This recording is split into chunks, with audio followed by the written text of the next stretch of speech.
مسألة توحید الالوہیت و اثبات الرسالة للنبی صلی اللہ علیہ وسلم فی الوعظ والارشاد.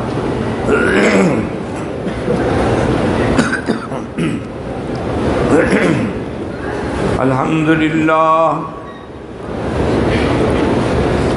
للہ وکفا والصلاة والسلام علی خاتم الانبیاء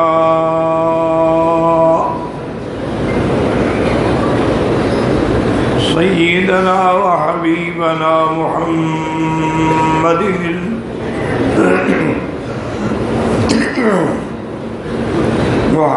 المصطفى وعلى آله المجتبى وأصحابه النجبى.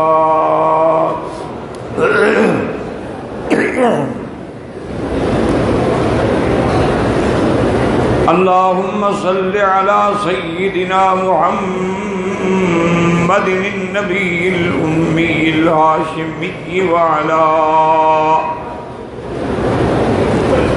وعلى آله وأصحابه نجوم الهدى. أما بعد فقد قال الله تبارك وتعالى في القرآن المجيد والفرقان الحميد: أعوذ بالله من الشيطان الرجيم. بسم الله الرحمن الرحيم.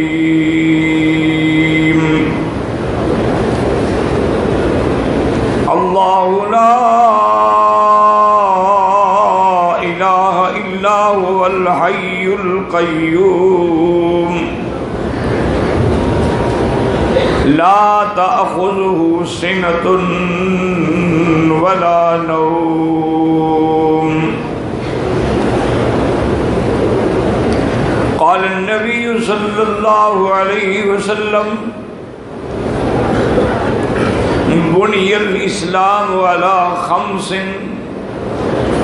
شهادة أن لا إله إلا الله وأن محمدا رسول الله وإقام الصلاة وإيتاء الزكاة وصوم رمضان وحج البيت لمن استطاع إليه سبيلا. صدق الله العلي العظيم وصدق رسوله النبي الكريم ونحن على ذلك لمن الشاهدين ومن الشاكرين والحمد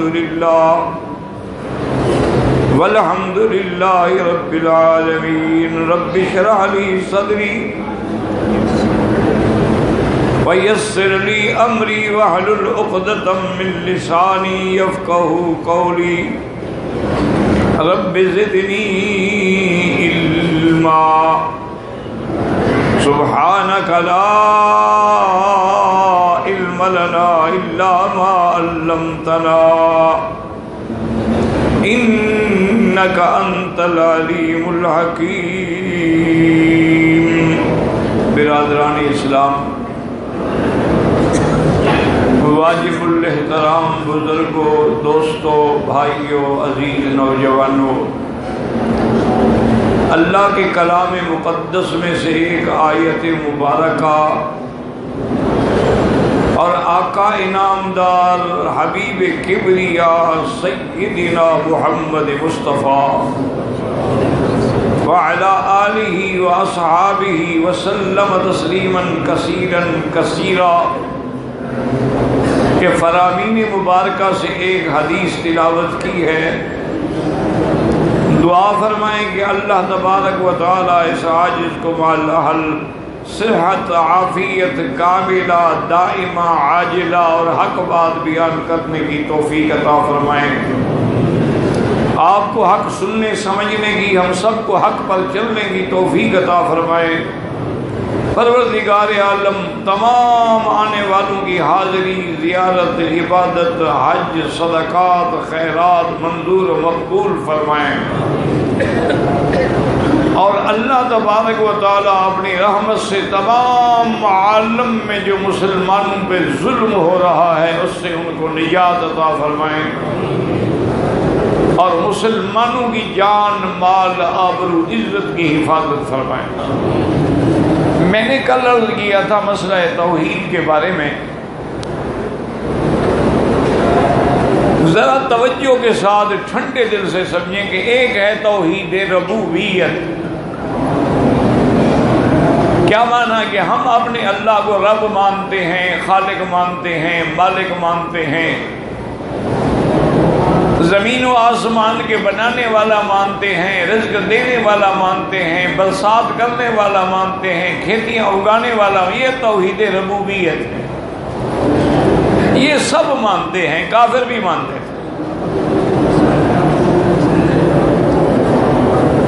اور ایک ہے توحید الوہیت، اسی پہ جھگڑا تھا۔ توحید الوہیت کا معنی یہ ہے کہ اللہ تعالیٰ کو معبود برحق سمجھے اور تمام انواع عبادات جو ہیں وہ صرف اسی کے لیے، کیونکہ وہ معبود برحق ہے۔ عبادات قولی ہوں، عملی ہوں، فعلی ہوں، تمام عبادات جو ہیں صرف اللہ کے لیے ہیں۔ وَاعْبُدُوا اللَّهَ وَلَا تُشْرِكُوا بِهِ شَيْئًا۔ اسی طرح دعا ہے، استغاثہ ہے، پکار ہے، نظر ہے، نیاز ہے، منت ہے، منوتیاں صرف اللہ کے نام پر۔ اور اگر ان چیزوں میں ایک چیز بھی اللہ کے بجائے کسی اور کے لیے کرے گا تو مشرک ہو جائے گا۔ اچھی طرح سمجھ لیں، توحید الوہیت کا معنی کیا ہے کہ وہ الہ برحق ہے، معبود برحق ہے۔ اسی لیے آپ دیکھیں کہ اللہ کے کتنے اسماء ہیں، کتنے صفات ہیں، لیکن کلمے کی جز کیا ہے کہ لا الہ، کوئی الہ کوئی نہیں مگر اللہ۔ بس ایک موٹی بات یاد رکھ رہے ہیں کہ تمام عبادات کس کے لیے ہیں؟ حج ہے، نماز ہے، روزہ ہے، زکوٰۃ ہے، خیرات ہے، سب کس کے لیے ہیں؟ یہ ہم نہیں کہتے، اللہ نے قرآن میں بتلایا ہے، اور اپنے محبوب حبیب کبریا کو فرمایا کہ اعلان کر دو، قل ان صلاتی و نسکی ومحیای ومماتی للہ رب العالمین لا شریک لہ وبذالک امرت۔ اعلان فرما دے کہ ان صلاتی، میری نماز، اس میں ساری عبادات آ گئی، اور فرمایا کہ میری قربانی اور میری زندگی، میری موت سب کس کے لیے ہے؟ اب اگر تیری قربانی کسی غیر کے نام پر ہے تو وہ قربانی میں شرک ہو جائے گا۔ اور بڑا واضح اعلان کر دیا، اس سے کھلا اعلان کیا ہو سکتا ہے کہ سب کچھ اسی کے لیے ہے۔ اتنا کافی تھا، لیکن فرمایا لا شریک لہ، اس کا کوئی شریک، اللہ کا کوئی شریک، ذات میں بھی شریک نہیں ہے اور صفات میں بھی شریک۔ وَبِذَالِكَ أُمِرْتُ، اور یہی مجھے حکم دیا گیا ہے، اور یہی میں سب سے پہلے اللہ کے حکم کو، احکام کو ماننے والا ہوں، اور یہی اللہ نے حکم دیا میرے مدنی، وَاعْبُدْ رَبَّكَ حَتَّى يَأْتِيَكَ الْيَقِينُ۔ اپنے رب کی عبادت کرو۔ کس کی عبادت کرو؟ اب اندازہ کریں کہ اس سے بڑا شرک کی دنیا میں ہوگا کہ لکھا ہے کہ جب تمہیں کوئی مشکل پیش آ جائے تو 2 رکعت نماز صلاۃ حاجہ پڑھو، شیخ عبد القادر جیلانی کے نام پہ ثواب بھیجو، اور نماز پڑھنے کے بعد الٹے قدم 11 قدم چلو اور حضرت عبد القادر جیلانی کو پکارو کہ یا شیخ عبد القادر جیلانی اغثنی اغثنی، تو حضرت عبد القادر جیلانی آ جاتے ہیں اور تیری مدد کرتے ہیں۔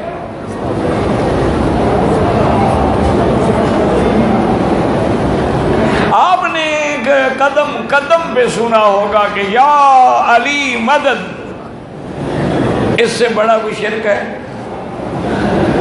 اچھا، اور حضرت علی کو مدد کے لیے بلاتے کب ہے؟ جب خود ننگے کھڑے ہوتے ہیں، کشتی کھیلنے کے لیے، کبڈی کھیلنے کے لیے، یعنی بالکل سارا بدن ظاہر ہے اور حضرت علی کو بلا رہے ہیں۔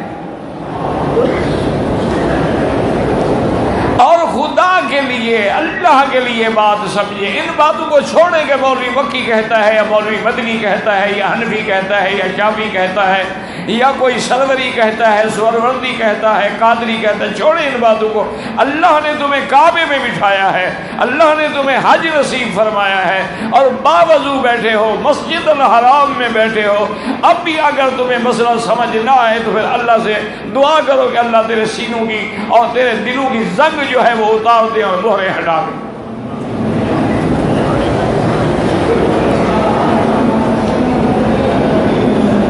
آپ سارے قرآن پاک میں دیکھیں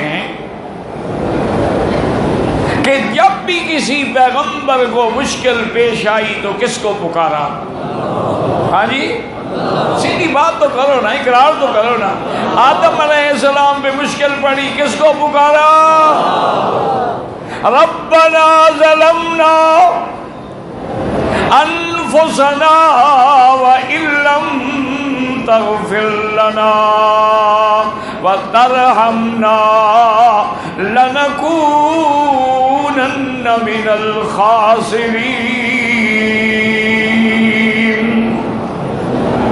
آدم و حوا نے کس کو پکارا ہے؟ حضرت نوح جو آدم ثانی ہے، ان میں جب عتاب آیا تو کس کو پکارا؟ الا تغفر لی وترحمنی لأکونن من الخاسرین۔ حضرت یعقوب علیہ السلام پہ امتحان پڑا، بیٹا جدا ہو گیا، کس کو پکارا؟ فرمایا فصبر جمیل واللہ المستعان علی ما تصفون۔ اور رو رہے ہیں اور کہتی انما اشکو بثی وحزنی الی اللہ۔ حضرت ایوب پہ امتحان آیا، بیماری آئی، سب کچھ لٹ گیا، تو کس کو پکارتے ہیں؟ رب انی مسنی الضر وانت ارحم الراحمین۔ حضرت موسیٰ علیہ السلام پہ وقت آیا، آپ ملک چھوڑ کے نکلے تو کس کو پکارا؟ رب انی لما انزلت الی من خیر فقیر۔ اور اسی طرح دیکھیں کہ حضرت عیسیٰ نے کس کو پکارا؟ ربنا انزل علینا مائدۃ من السماء فتكون لنا عيدا لأولنا وآخرنا۔ کس کو پکارا؟ اللہ کو۔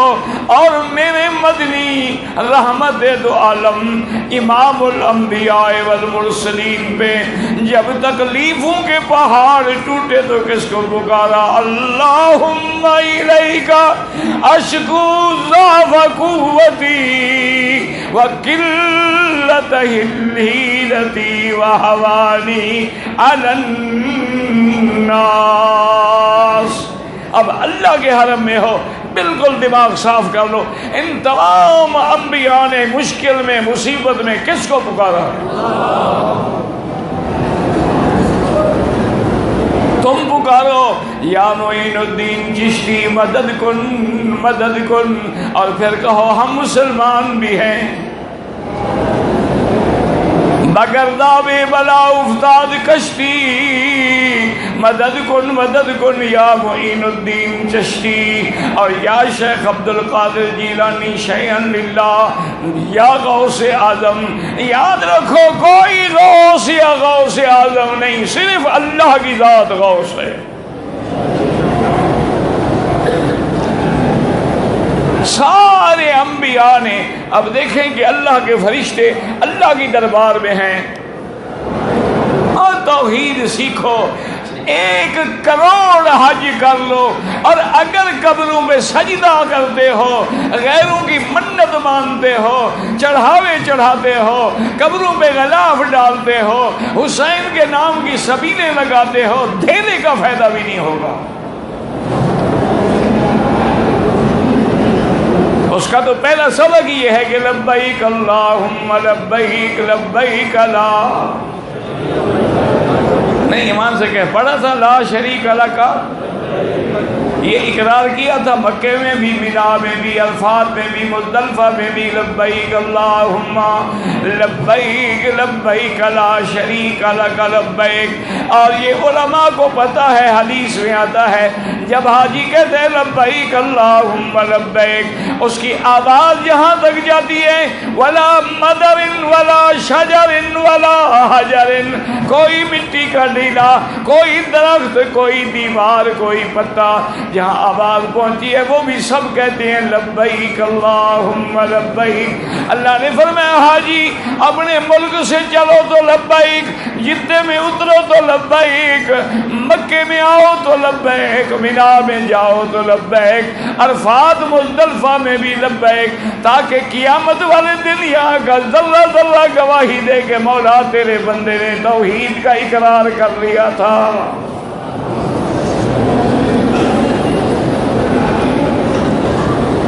خود خدا کے لیے سوچیں کہ فرشتوں نے عرض کیا کہ یا اللہ، ایک آواز آتی ہے لیکن سمجھ نہیں آتی کہ کیا آواز ہے، گھنگھناہٹ سی محسوس ہوتی ہے، کبھی ادھر کبھی ادھر کبھی ادھر، لیکن سمجھ نہیں آتی کہ آواز کس بات کی ہے۔ اللہ پاک نے فرمایا میرے فرشتے تمہیں پتہ نہیں ہے، مجھے پتہ ہے، میرے بندے کی، میرے نبی کی آواز ہے جو مچھلی کے پیٹ کے اندر قید ہے، کبھی ادھر جا رہی ہے کبھی ادھر جا رہی ہے، مچھلی تو تیر رہی ہے نا، اور مچھلی کا پیٹ ہے اور 3 اندھیریوں میں ہیں، لیکن وہاں کس کو پکارتے ہیں؟ بنادا فی الظلمات،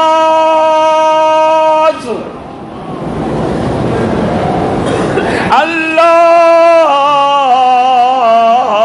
الہ الا انت سبحانک انی کنت من الظالمین۔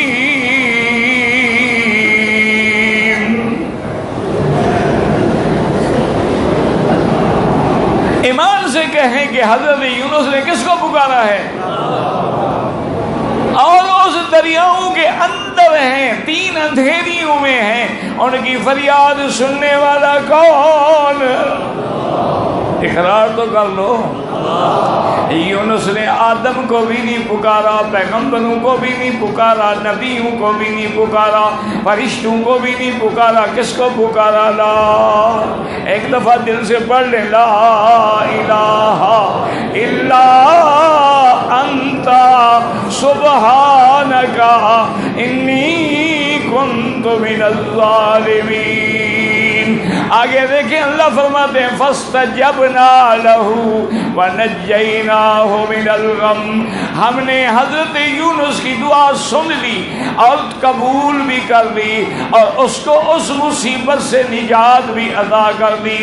میرا اللہ یونس تو نبی ہے، اللہ تیرا پیغمبر ہے، ہم تو گناہگار ہیں، فرمایا نہ میرا وعدہ ہے ونجیناہ من الغم وَكَذَلِكَ نُنْجِي الْمُؤْمِنِينَ۔ جب جب ایمان والے مجھے پکاریں گے تو ان کو بھی نجات دوں گا۔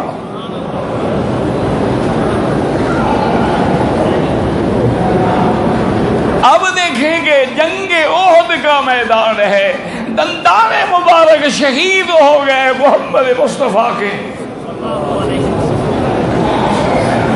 تمہیں تو ہر جگہ حلوہ ملتا ہے، ایئر کنڈیشن بسیں ملتی ہیں، کھانے میں بوفے لگے ہوئے ہیں۔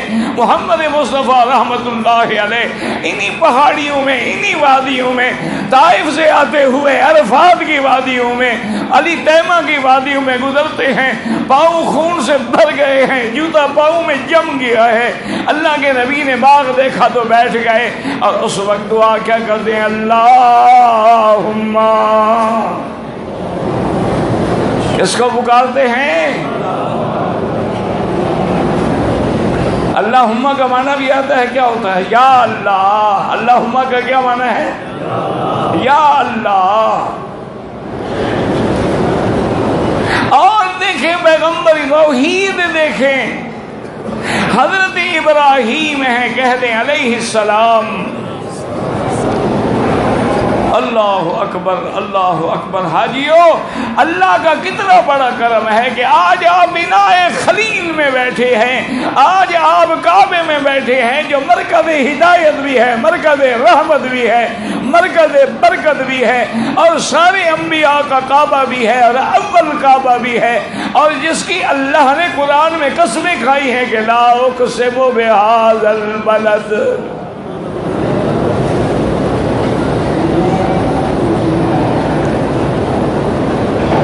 حضرت ابراہیم خلیل اللہ جد امجد محمد مصطفیٰ صلی اللہ علیہ وعلا آلہ وسلم تسلیما کثیرا کثیرا۔ آپ بیٹھے ہیں اور کافروں نے آگ جلائی ہوئی ہے اور منجنیق میں بچھایا ہے کہ آگ اتنی تھی کہ خود بھی قریب نہیں جا سکتے تھے۔ انہوں نے انتظام یہ کیا کہ رسی باندھ کے کھینچیں گے اور ابراہیم کو آگ میں ڈال دیں گے۔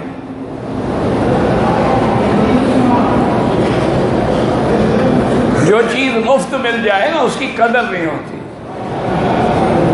تم نے بلال کی طرح مار کھائی ہوتی تو تمہیں بھی توحید کی قدر ہوتی۔ آج تو بس ایک رواج ہو گیا ہے، ہم تو حیران ہیں کہ جدھر کوئی نیا مسئلہ پیدا ہوتا ہے قوم تیار ہے۔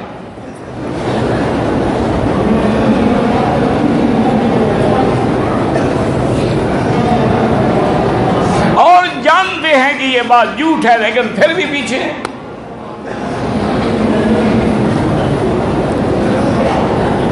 اللہ کے فرشتوں نے عرض کیا کہ یا اللہ تیرا خلیل ہے، تیرا بندہ ہے، تیرا نبی ہے،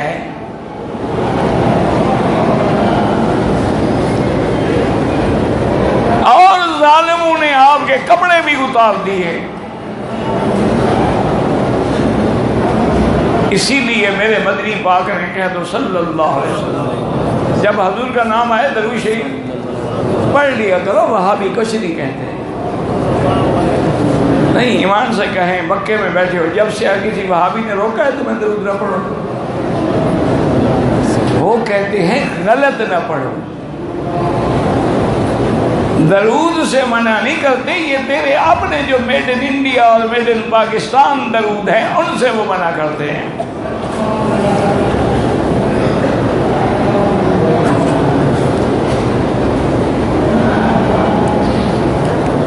جو درود میرے مدنی نے پڑھا ہے اور پتہ ہے وہ اصل درود کی حکمت کیا ہے، وہ سلام تو میرے اللہ نے بھیجے، السلام علیکہ، کر لو کوئی حرج نہیں ہے، نہ ڈرو کچھ نہیں۔ السلام علیکہ ایھا النبی ورحمۃ اللہ وبرکاتہ، السلام علینا وعلی عباد اللہ الصالحین۔ آگے کیا آ گیا؟ پھر وہی مسئلہ آ گیا، اشہد ان لا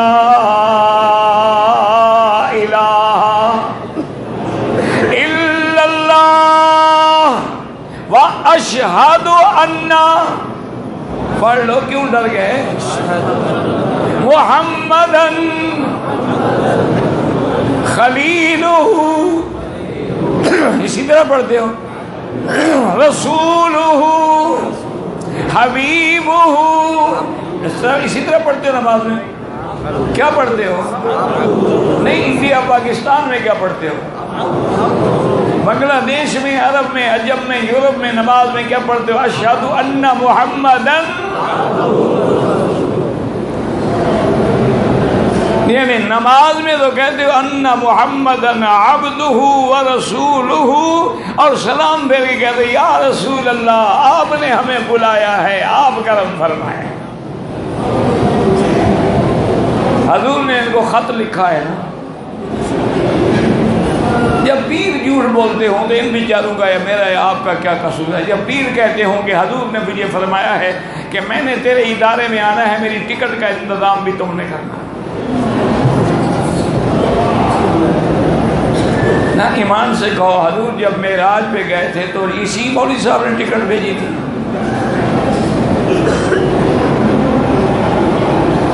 نہیں، جب حضور معراج پہ گئے لاکھوں انبیاء نے استقبال کیا تو ٹکٹ کس نے دی تھی؟ کس ایئر لائن کا انتظام تھا؟ اتنا بڑا جھوٹ میرے خیال میں تاریخ انسانیت میں نہیں بولا گیا، لیکن پھر بھی پیر زندہ باد۔ انا للہ و انا الیہ راجعون، دعا کریں اللہ ان کو بھی ہدایت دے۔ بہت بہت قابل بندے جو ہیں، بڑے بڑے جینیس بندے جو ہیں، دولت اور عورت کی محبت میں بھٹک گئے، حالانکہ بڑے قابل لوگ ہیں اور سمجھتے ہیں کہ ہم یہ جھوٹ بول رہے ہیں۔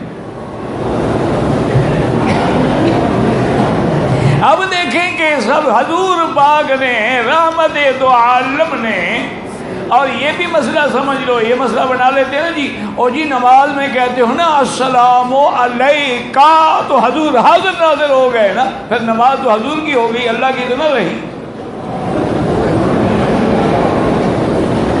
اور جی کاف خطاب کا آ گیا ہے،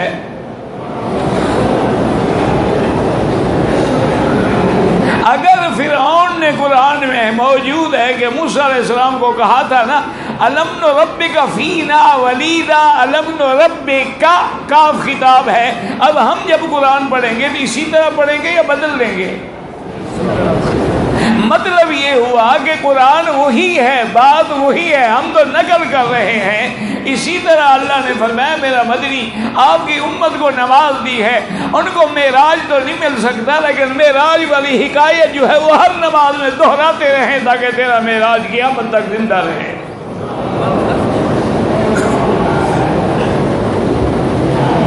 اسی لیے ہے کہ نماز جو ہے وہ معراج مومن ہے، اسی لیے ہے کہ جب نماز پڑھیں ان تعبد اللہ کأنک تراہ فإن لم تکن تراہ فإنہ یراک، ایسی حالت ہو کہ گویا تم خدا کو دیکھ رہے ہو، کأنک، گویا کہ دیکھ رہے ہو، حقیقت تو آپ دیکھ نہیں سکتے ہیں۔ اور کیا علماء نے بڑی بات کی ہے کہ اب تو ہے کأنک تراہ، اگر تم پکے نمازی رہے تو قیامت والے دن یہ کاف ہٹ جائے گا، پھر انک تراہ ہو جائے گا کہ تم حقیقتاً دیکھو گے اپنے رب کو۔ کہہ دو الحمدللہ، دعا کریں کہ اللہ قیامت میں ہمیں اپنی دیدار سے محروم نہ فرمائے، اور زندگی میں سرکار دو جہاں کے خواب میں زیارت سے محروم نہ فرمائے۔ دل سے دعا کر لو، یا اللہ ان آنکھوں نے بڑے گناہ کیے ہیں، اب ان آنکھوں کو بدل دے دیدار محمد مصطفیٰ۔ وما ذلک علی اللہ بعزیز، اللہ کے آگے کیا مشکل ہے؟ وہ جب راضی ہو جائیں تو حضور فرماتے ہیں کہ قیامت والے دن جب ساری مخلوق کھڑی ہوگی، انبیاء کھڑے ہوں گے، رسول کھڑے ہوں گے، تمام مخلوق کھڑی ہوگی، تو جنت کا سب سے پہلا حلہ اور جوڑا جو ہے لباس کا وہ میرے ابا ابراہیم کو پہنایا جائے گا۔ صحابہ نے کتنا اچھا سوال کیا، پوچھا کہ کب لگا یا رسول اللہ؟ آپ سے بھی پہلے؟ فرمایا ہاں مجھ سے بھی پہلے، کیونکہ اللہ کی توحید کے لیے دنیا میں میرے دادے کے کپڑے اتارے گئے تھے، آج اللہ بدلہ دیں گے کہ ساری دنیا کھڑی رہے، پہلے ابراہیم کو جوڑا پہناؤ۔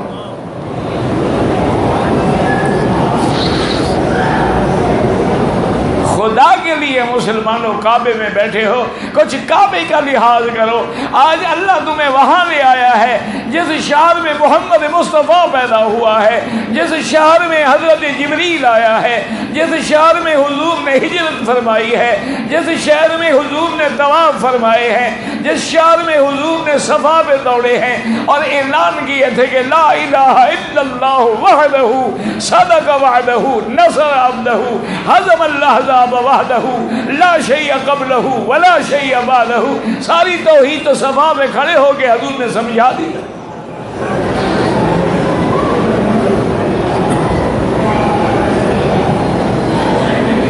تو حضرت ابراہیم پہ جب امتحان آیا ہے، فرشتوں نے عرض کیا کہ یا اللہ ابراہیم اپنے بندے کی مدد فرما۔ اللہ نے فرمایا کہ جاؤ اجازت ہے، میرے ابراہیم کی مدد کرو۔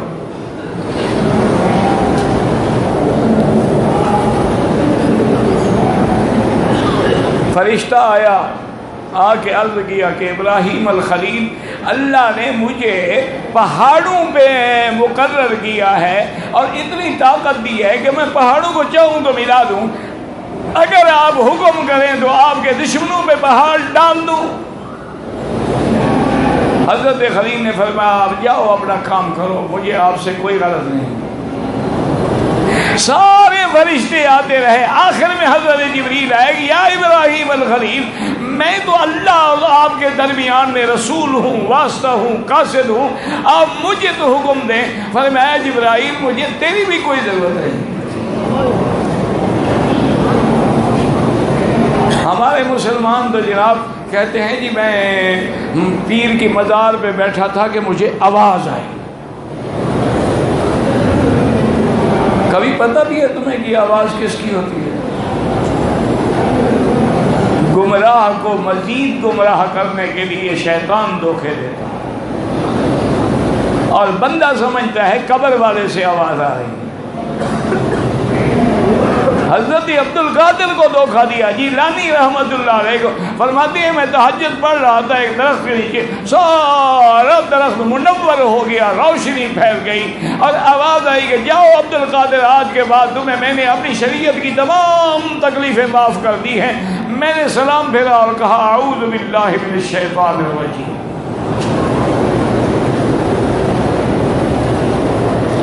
شیطان فوراً حاضر ہو گیا انسان کی شکل میں اور کہنے لگا کہ عبد القادر چونکہ تم صرف پیر نہیں ہو، عالم بھی ہو، تیرے علم نے آج تمہیں میرے قید، میرے مکر سے بچا لیا۔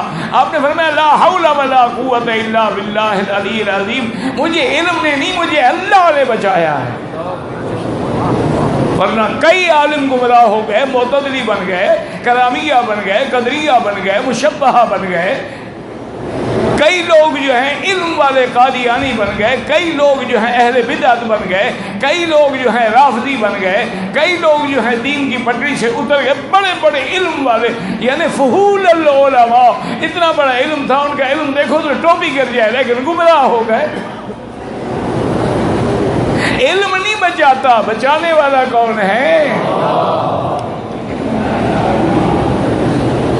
تو آخر میں حضرت جبریل نے کیا بڑی بات کی، انہوں نے کہا اچھا خلیل اللہ، ہم بھی تو اللہ کے حکم سے آئے ہیں نا، اللہ کے حکم کے بغیر تو ہم آ ہی نہیں سکتے، لیکن اگر تمہیں پھر بھی منظور نہیں ہے تو کم سے کم اپنے اللہ سے تو دعا مانگو۔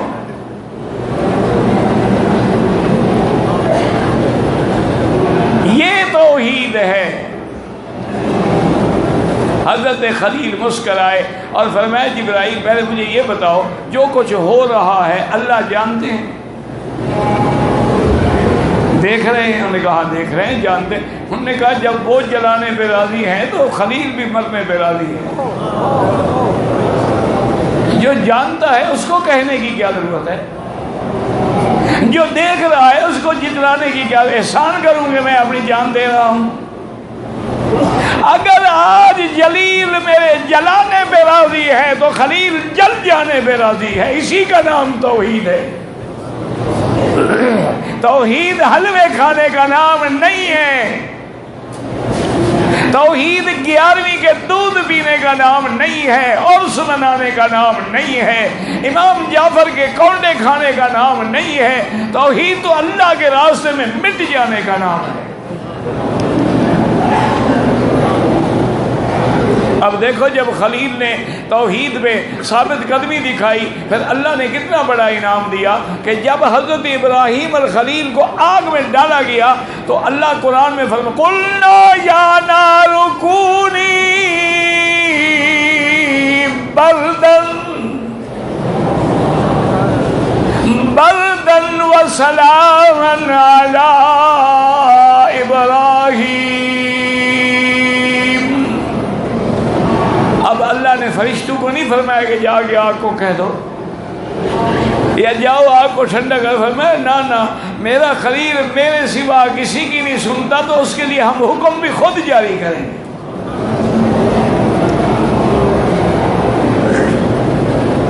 اور علماء نے فرمایا کہ اللہ نے حکم دیا بلدن ٹھنڈی ہو جا اور آگے فرمایا سلامن. اگر سلامن نہ فرماتے ہیں تو اتنی ٹھنڈ ہو جاتی کہ آدمی ٹھنڈی برداشت نہ کر سکتا. اس لیے حکم دیا کہ نہیں معتدل ہو جا. اور آگے یہ بھی فرما دیا علی ابراہیم صرف ابراہیم پہ. اگر اللہ یہ بھی نہ فرماتے پوری دنیا کی آگ ٹھنڈی ہو جاتی.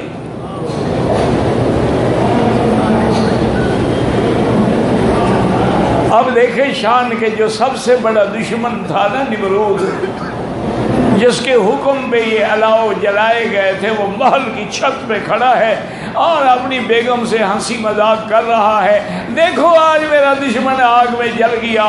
اللہ نے حکم دیا کہ جبرائیل ذرا پردے ہٹا دو آگ کے میرے دشمن کو دیکھنے دو کہ میرا دوست کے سال میں بیٹھا ہے. آگ کے پردے ہٹے نظر پڑی کہ ابراہیم الخلیل اعلیٰ لباس ہے اور آگے سارے میوے ہیں پھل ہیں اور آگ کے اندر بیٹھے ہوئے مسکرا رہے ہیں. مجبور ہو کے کہنے لگا نعم الرب رب ابراہیم. ابراہیم رب تو تیرا ہی رب ہے باقی تو جھوٹ ہے.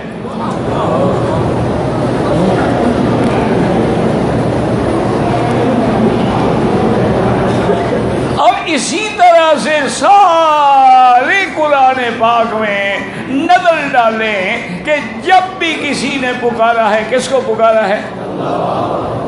انبیاء نے کس کو پکارا؟ ہاں جی ڈر لگتا ہے. اچھا چلو یہ مسئلہ سمجھ نہیں آتا شیطان نے کس کو پکارا تھا؟ ہاں جی نہیں سیدھی بات کرو. اللہ کا فضل ہے پڑھے لکھے لوگ ہو. تمہیں تو یہاں آنے کے بعد ماشاءاللہ البیک کھا کھا کے اور برگر کھا کھا کے دماغ بڑا تیز ہوا ہے. حج ہو نہ ہو حاجی نے برگر کھانا ہے. حلال ہو حرام ہو کوئی پتہ نہیں. انا للہ و انا الیہ راجعون. اب جناب یاد رکھیں کہ جب اللہ نے حکم دیا ملعون کو ابلیس کو کہ نکل جاؤ یہاں سے فخرج منہا انک رجیم وان علیک اللعنتی الی یوم الدین تو پھر ابلیس نے کس سے دعا مانگی؟ رب انذرنی الی یوم یبعثون. کس سے مانگی؟ ہاں جی سچی بات کہہ دو. ابلیس نے کس سے مانگی؟ انبیاء نے کس سے مانگی؟ تو جو اللہ کو چھوڑ کے پیروں سے غیروں سے مانگتے ہیں نہ وہ نبیوں کی پارٹی میں ہیں نہ ابلیس کی پارٹی میں ہیں. پتہ نہیں وہ کون سی تیسری جماعت ہے.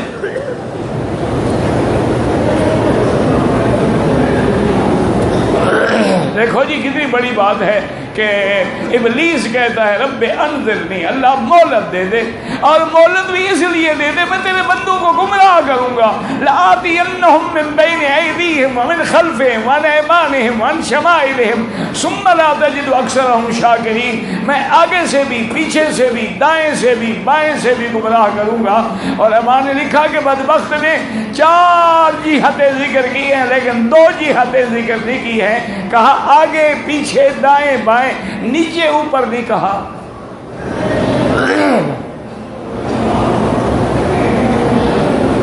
بھائی اس نے یہ تو نہیں کہا کہ میں اوپر سے بھی گمراہ کروں گا اور نیچے سے بھی نہیں کہا. علماء نے لکھا وجہ یہ تھی کہ نیچے سے جب کسی کو جاتے جاتے اگر غار میں پاؤں تو بڑے سے بڑا پہلوان بھی گر جاتا ہے, وہ تو بچنے کا پھر کوئی امکان ہی نہیں ہوتا نا. اعوذ بک ان اغتال من تحتی, اللہ میں پناہ پکڑتا ہوں کہ نیچے سے مجھے کوئی عذاب آ جائے. اور انہوں نے کہا کہ اوپر سے کہہ ہی نہیں سکا کہ اوپر سے تو اللہ کی رحمت آنے کا مقام ہے, وہ کیسے کہہ سکتا تھا. اور اس نے کہا میں سب کو گمراہ کر دوں گا. اور آگے بھی سن لیں, اللہ نے فرمایا فَبِعِزَّتِي وَجَلَالِي, مجھے میری عزت اور جلال کی قسم ہے میرے بندے شرک نہ کریں اور جب تک توبہ کرتے رہیں گے میں بھی گناہ معاف کرتا رہوں. دعا کر لو اللہ ہمارے گناہ معاف کر دے, اللہ تمام آنے والوں کی حاضری منظور مقبول فرما دے. یا اللہ جو بیمار ہیں ان پہ رحم فرما. یا اللہ کشمیری مسلمان ہیں, فلسطینی مسلمان ہیں, شامی مسلمان ہیں, مسلمان عرب میں ہے, عجب میں ہے, جس مقام پہ ہے اللہ ان کی جان مال آبرو کی عزت کی حفاظت فرما. یا اللہ دشمن کے کتے کا بدلہ لینے والے بھی ہیں, مسلمان کا بدلہ لینے والا بھی کوئی نہیں, ان کے لیے رونے والا بھی کوئی نہیں.